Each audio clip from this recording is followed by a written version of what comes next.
പൊന്നുഗുരുവായൂരപ്പാ ശരണം. ശ്രീരാമ രാമ രാമേതി രമേ രാമേ മനോരമേ സഹസ്രനാമ തത്തുല്യം രാമനാമ വരാനനേ.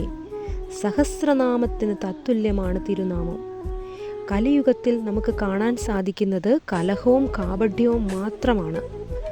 കലിയുഗത്തിലെ ധർമ്മം തന്നെ തിരുനാമജപമാണ്. ഭഗവാന്റെ നാമവും ഭഗവാനും തമ്മിൽ യാതൊരുവിധ വ്യത്യാസവുമില്ല. ആ നാമം തന്നെ ഭഗവാന്റെ രൂപത്തിലുള്ളപ്പോൾ മറ്റെന്ത് എനർജിയാണ് നമുക്ക് വേണ്ടത്?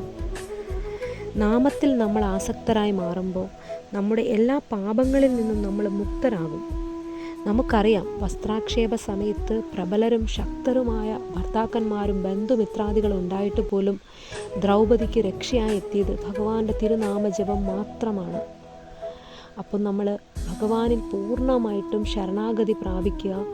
നമ്മൾ തിരുനാമജപം നമ്മുടെ വീടുകളിൽ എന്നും ശീലമാക്കി മാറ്റുക. ഹരേ കൃഷ്ണ.